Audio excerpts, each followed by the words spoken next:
Yo, what's going on YouTube? It's your boy The Four Fills back again with another Tekken 8 Nina matchup guide.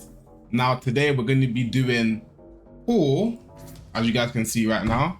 I believe someone did leave a comment saying they wanted me to do Paul next. They were having a hard time with Paul. I took a little while, but simply because I wasn't that confident doing the Paul matchup guide at the time, which was quite a while back. I think it was maybe 2 weeks now. But yeah, I'm feeling a lot more confident doing this now. I know a lot more. So yeah, here's the Paul matchup guide. Let's get straight into it, man. Let's go. Okay, as always, we're going to start off with the neutral. Now, in neutral, one of the main things you want to look out for with Paul is his forward 4-2. So I've got some recordings here. I simply just want to show you guys the range. It has very good range. Alright, probably a bit too close there too. So his forward 4-2 has very good range. So pretty much anywhere you are on the screen, unless you're like this far out, you're pretty much in range of being hit by this. So it's a very, very scary tool, and it has different follow-ups too. And you can see it's a mid, so it's not something you can actually duck. So this move right here, it's a threat. Now let's have a look at some of the follow-ups here. So the first one is forward 2, and then he goes into 1. Right? And it's mid, both are mid. Now here's the thing, if you try to interrupt in between, you get hit. Right? You get hit there. There is a gap in between, but it's not interruptible with a jab. With a jab or a down jab, both lose.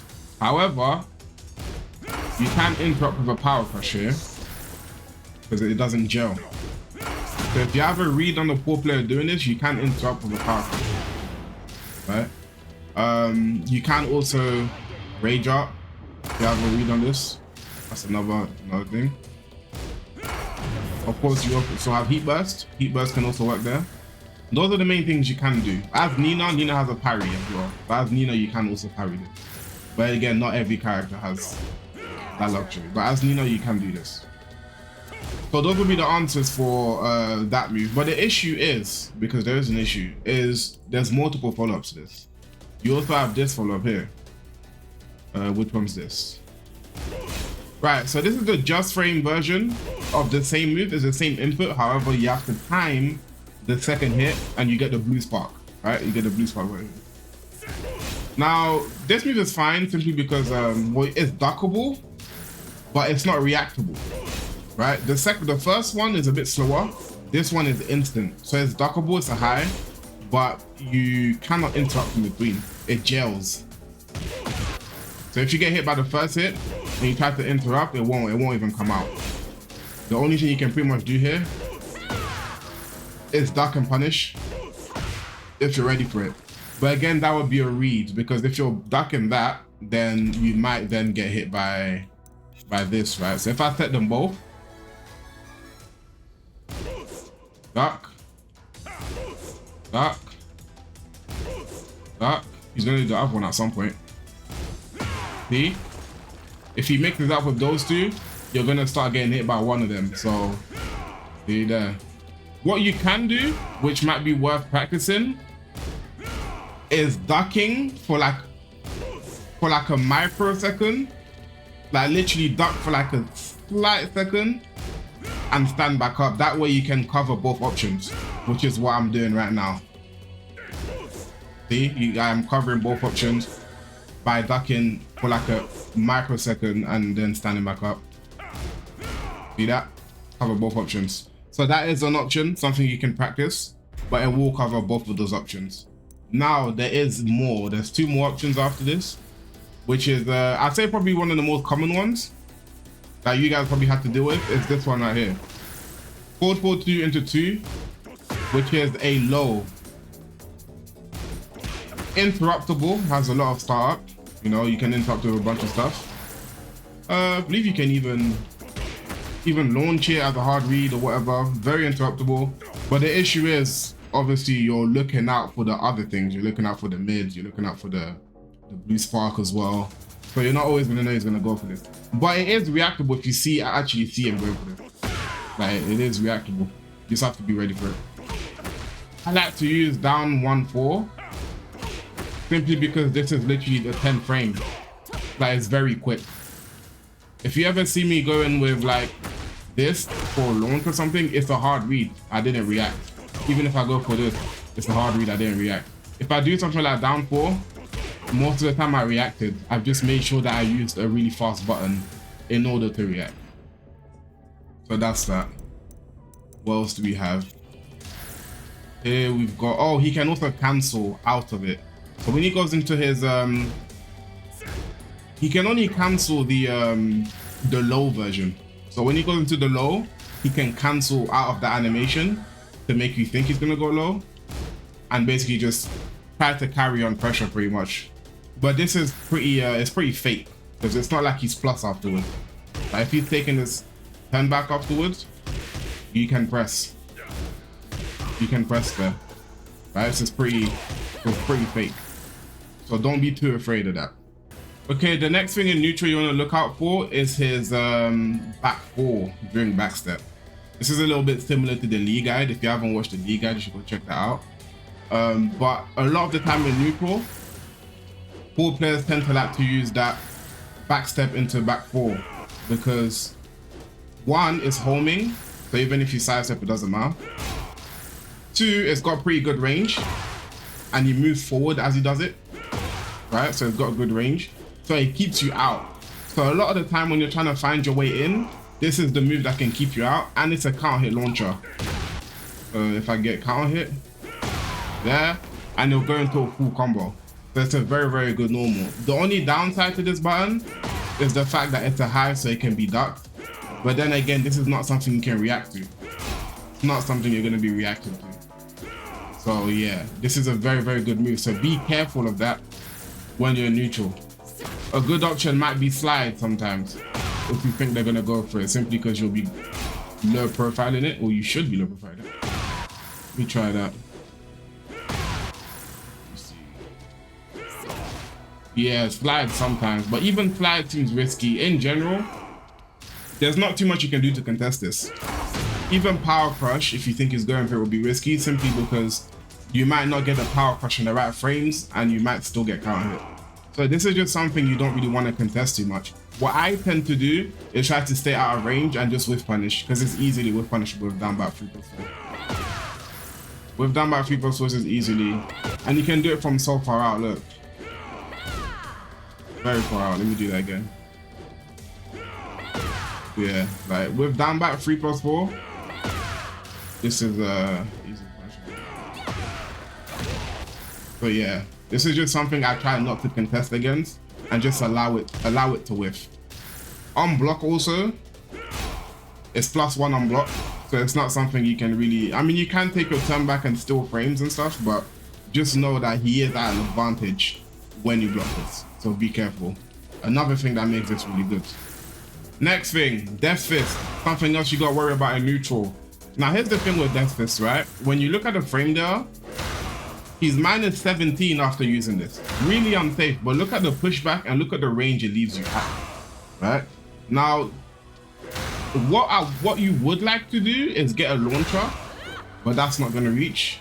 That's also not gonna reach. So the issue here is you can still get a punish, but it's not the ideal punish you'd want to get.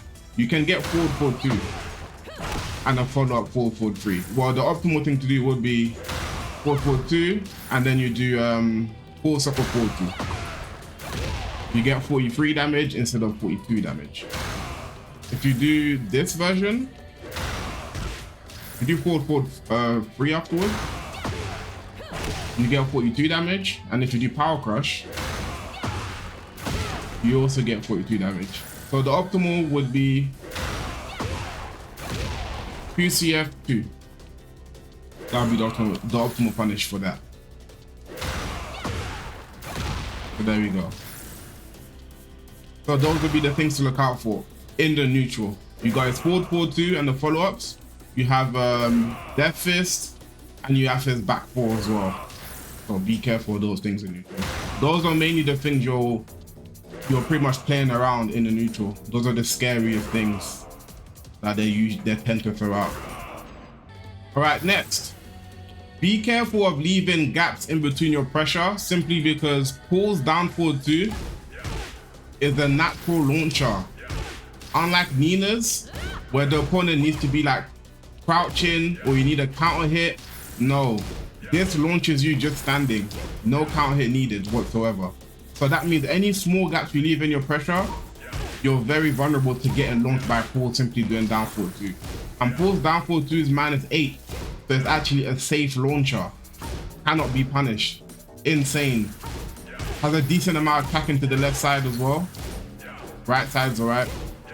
But to the left side, it tracks. So you gotta be careful. So as Nina players, doing things like side step loops, right? Like side step 1, side step 1, side step 1. Very risky. 1 down forward 2 is all it takes to get launched into big damage. And we all know Paul does a lot of damage, right? So you kind of have to play a bit safe with Paul. Try and stay plus instead when you're going for your offense. You know, try not to do too many fake stuff, because then this happens, right? Start getting launched. So be careful with your pressure. Be careful. Try not to steal too many frames, because it's very dangerous. Okay, the next thing I want to talk about is something a lot of Paul players do. When you try to take your turn back, they set you up with a frame trap with his core circle forward 1. His core circle forward 1 is this move right here. What am I doing? What is that? This one here. This move here, which is -4. So again, it's a high which can be ducked, but that's not the thing. The thing is, when you try to take your turn back, see how I tried to jab there? It pretty much crushes highs. So when you try to take your turn back like that, when they time it correctly, you get launched. So I would advise taking a turn back with something else that's not a jab, like not a 1. Down forward 1 would be much better. Of course, down forward 1's a bit slower. However, this is what will allow you to not get launched by that. So down forward 1, I would advise that when you want to take a turn back. All you can do is block again. After he does this, you're +4, so then you can take a turn back. But if you're looking to challenge after a jab, I wouldn't advise doing 1 a lot of the time, otherwise this happens. Next thing I want to say is homing attacks when you're up close tends to be pretty good. Because a very popular move for Paul players to use when they're being pressured, it says forward 1+4. This is what this looks like. See how he does that side step? That step tends to beat almost anything that is not a homing attack. So you've got to be careful with that. It is -14 on block, so if you do block this, you can get your punish, which is very good. However, a lot of the time it tends to hit because the other player is getting carried away pressing buttons. And as you can see, it's beating damn near everything, right? So yeah, you gotta be careful with that. However, homing attacks seem to be good. I would advise 1+4, sorry 1+2, simply because it's a bit quicker. I would say back 2-2 as well, but no, because look at this. Back 2-2 is a timing thing. If I do it straight away, it can lose sometimes. I don't trust back 2-2 to always win. 1+2 is a lot more consistent. I've had back 2-2 lose to this in certain situations. I'm trying to see what situations though, because I've definitely had back 2-2 lose sometimes. It's looking pretty consistent now though. Oh, there it is. So I've had that happen to me in game a lot. So you gotta be careful. I would say back 2-2 gives you more reward, I guess, because you get the counter hit, and especially if you're near a wall. Near a wall, you get the you get the wall splat. But I guess back 2-2 is worth going because look at the damn reward. Right, it's worth going for. However, if you want consistency over everything, I would say 1+2 would give you that. However, back 2-2 is also a very good option. Depends on what you want. I would not advise 3+4 though. Simply because 3+4 is slow. It's slow. Look at the start on this, man. It's slow. A lot of the time you'll get hit out of it. But 1+2 or back 2-2 is just a better option. Alright, let's talk a bit more about the defensive side of things. Now, this is probably the most common thing Paul players tend to go for. This is down 4. So down 4 sweep, which goes into the full combo. Now, it's a very annoying move to get hit by and it's not really something you're really gonna react to. It's more so of a read, similar to like a hell sweep. All you gotta understand about this is the risk rewards. Just know every time they're doing this, they're taking a huge risk. Like this is, look, minus 31, right? If you look at the risk reward, you get hit by this, you take 41 damage, or if you're at the wall, you might eat your full combo. However, when you block this, you can get your Bar Rising 2, you can, more optimal though, you can get this, which is upward 2+1, 2-1, sorry. Which you can get full combo for. I didn't even do the right combo. But you can get a lot from this.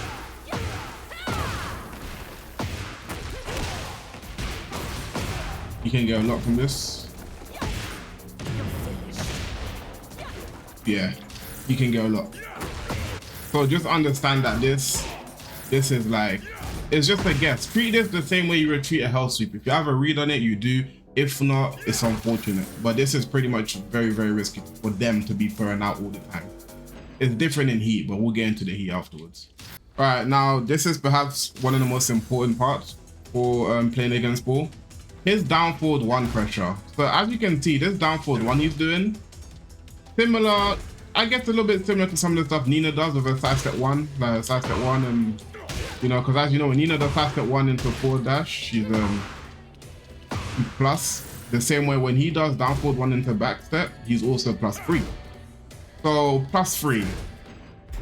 What does that mean? He has multiple follow-ups afterwards. Which follow-up is this one? Right, he has his back, the 1 follow-up. Now this is a bit slow, but as you can see, he steps backwards. So again, that makes my jab whiff. So I have to do something else that would reach there. But again, this is the fact that he's +3, you wouldn't want to press there because of the threat of him doing something else. And that something else would be this one. The one I got set. Yes, this one here. Very, very risky to press the button here because you can get hit. You can get counter hit by this. So you want to be careful with that. You want to be careful. He engager as well. Heat engager. And would go into heat dash if he was already in heat beforehand with a full combo. So you want to be careful of this. It's very risky. But again, it's all conditioning. As soon as he does down forward 1 into back step, it's conditioning. What is he gonna go for? You're not gonna know unless you have a read. Next follow up. He's got this into back 4. Again, counter hit launcher. Press. I don't have it set for him to do it frame tight, but this is a counter hit launcher if you pretty much try to interrupt it. Right. Next follow up. Again, it's a high, so if you do read that, you can duck it, but again, this all reads. Next follow up. Now this string is a string that annoys the hell out of a lot of people.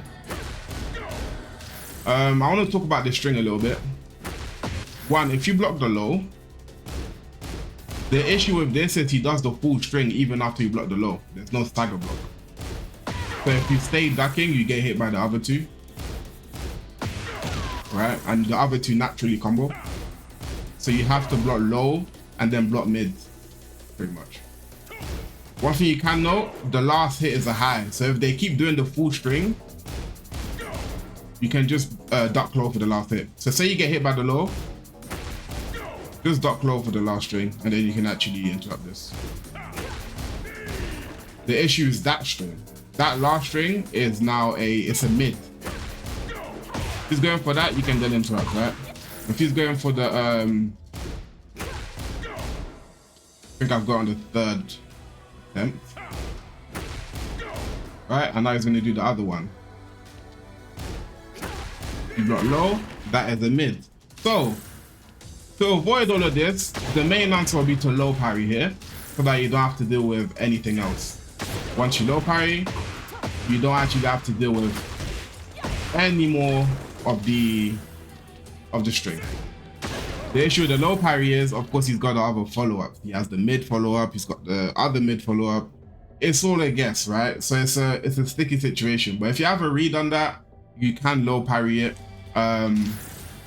I want to talk about all these other follow-ups first. So these ones which you've just seen, these which other one?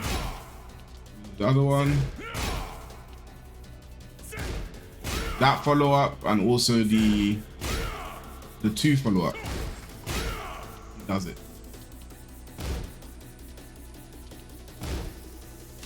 But those follow-ups, you can pretty much power crush those. You can power crush a lot of these follow-ups. Yeah, that's the one I was talking about. You can power crush a lot of these follow-ups. So it's an option to go on a hold. Power crush, also heat burst, also rage art. Right? There's gaps in between these. Right? It's not like you can't do anything. The issue is the follow-up that we just talked about before this, which was the low follow-up. This would beat the power crush because it's so low. And then you eat a full combo for it. So that's what the true makes is. Every time he does down forward 1 into back step, you don't know what he's gonna do. If you go for power crush, he might go low, but then if you don't power crush, you might go for the mid, and you're kind of stuck in this mix, right? In this vortex. So that's the annoying, for me personally, that's the annoying thing about Paul, is that his down forward 1 pressure is really good, and then he's got all these other good pokes, high damage in, low sweep. That's what makes this matchup kind of difficult with Nina.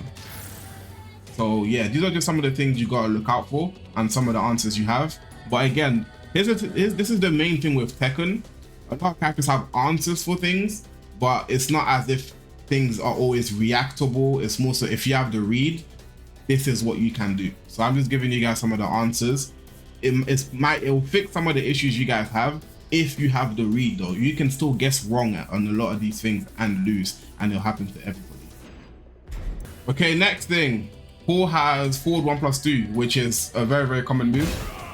Full charge version, it is actually +5. So this is a very, very good move.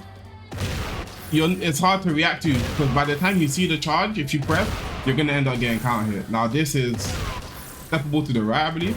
Yep, steppable to the right. Step to the left, no, because it has a lot of tracking.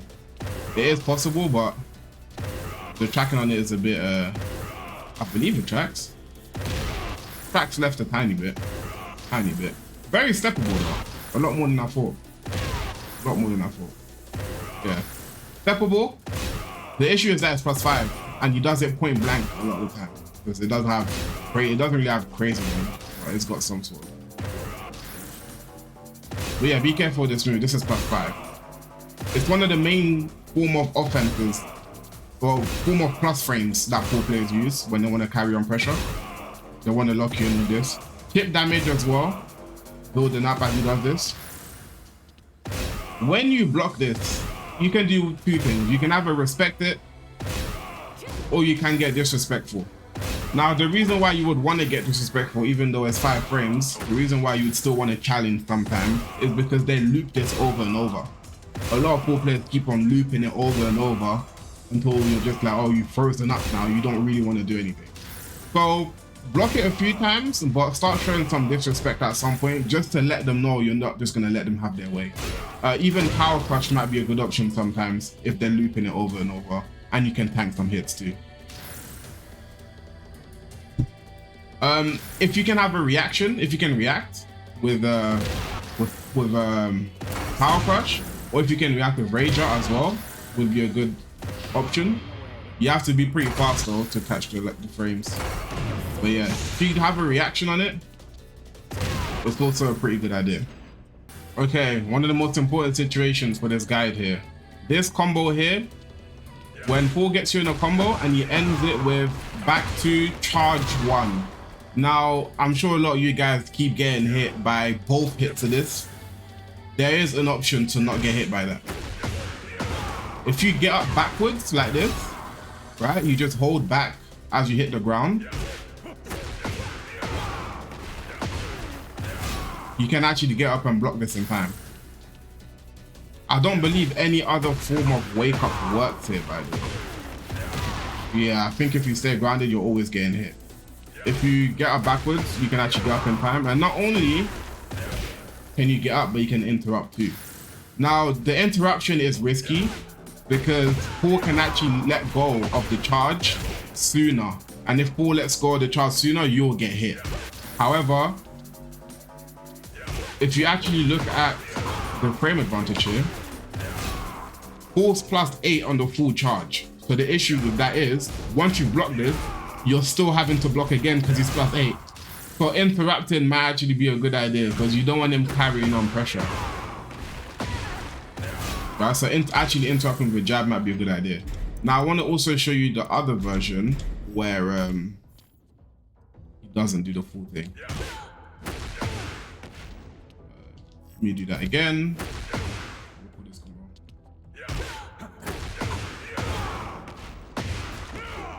Right, here we go.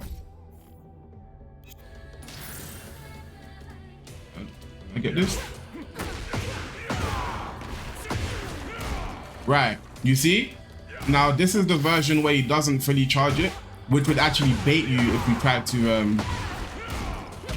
to like press a button, right? Now, look at the difference. The non-fully charged version is -12. So if you actually block this, you actually do get punished. So don't let him get away with that. The only way you're not punishing this and you have to hold it is if the fully charged version one is done. If it's not fully charged, you actually get a punishing. And you can tell if it's fully charged because you see the red spark. That's how you know. Okay, now this is the last thing I want to mention for this. Damn, we had a lot of things to talk about before. Last thing I want to mention is simply his heat smash. His heat smash, on the wall stage especially, look at that. You wasn't even at the wall and it still broke the wall. Similar to Fang, similar to Jin, a lot of characters. It's just, look at this. Look at it. Look at that. Just understand that when you're on the wall stage, just be aware of that heat smash when they've activated heat, because they will use it and it'll take you by surprise. You won't realize that you're close to a wall, so you won't be thinking about it, and they'll just do it and they'll literally just break the wall. Like, it's absolutely insane. So yeah, be careful, be mindful when you're on wall stages against this character. And of course, when you actually block this,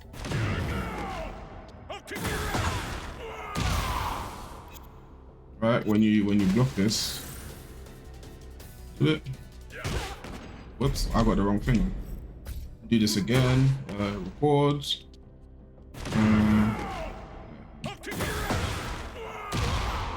Here we go. When you do block this, it's a low, so you gotta block low. -12, so you don't get the greatest punish at all. You either get back 1-4, or you're getting down back. You're getting down back 1+2 heat engager. One of them. When you have heat activated, when you have heat activated, I would advise to do this, because then at least you get more damage.